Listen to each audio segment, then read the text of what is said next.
नमस्कार। महाराष्ट्राच्या राजकारणात पुन्हा एकदा मोठी हलचल सुरू झाली आहे।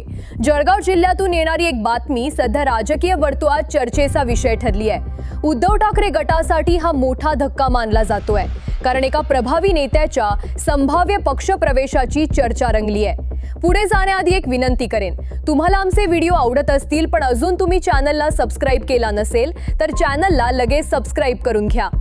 मिळालेल्या माहितीनुसार जळगावमध्ये लवकरच मोठ्या शक्ती प्रदर्शनाची तयारी सुरू आहे। मुख्यमंत्री एकनाथ शिंदे यांच्या शिवसेनेत उन्मेष पाटील यांचा प्रवेश होऊ शकतो अशी माहिती समोर येत आहे। मात्र याबाबत अधिकृत घोषणा अद्याप करण्यात आलेली नाही।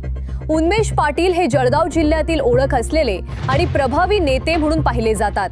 त्यांच्या निर्णयाचा स्थानिक राजकारणावर परिणाम होऊ शकतो अशी चर्चा आहे। सध्या राज्यात राजकीय अस्थिरतेचं वातावरण आहे। अशा परिस्थितीत ही घडामोड महत्त्वाची ठरत आहे। जळगावमध्ये आयोजित करण्यात येणाऱ्या सभेसाठी तयारी सुरू असल्याचं सांगितलं जात आहे। या कार्यक्रमात मोठ्या प्रमाणात कार्यकर्ते सहभागी होऊ शकतात।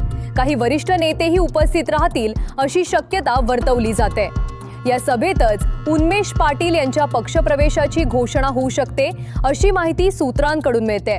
तथापि उन्मेष पाटील यांनी स्वतः या विषयावर अधिकृत भूमिका मांडलेली नाही।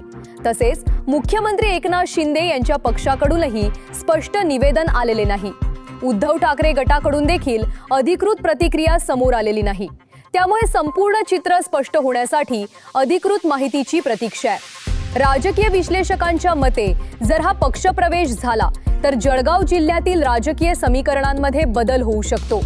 आगामी निवडणुकांच्या पार्श्वभूमीवर ही घडामोड महत्त्वाची मानली जाते। मात्र अंतिम निर्णय आणि अधिकृत घोषणा होईपर्यंत कोणताही निष्कर्ष काढणे योग्य ठरणार नाही। सध्या सर्वांचे लक्ष जळगावमधील या संभाव्य शक्ती प्रदर्शनाकडे लागले आहे। पुढील काही दिवसात या घडामोडींचं चित्र स्पष्ट होण्याची शक्यता आहे। अशाच अचूक आणि विश्वासार्ह बातम्यांसाठी आमच्या चॅनलला सबस्क्राइब करा। व्हिडिओ आवडला असेल तर लाईक आणि शेअर करायला विसरू नका। धन्यवाद।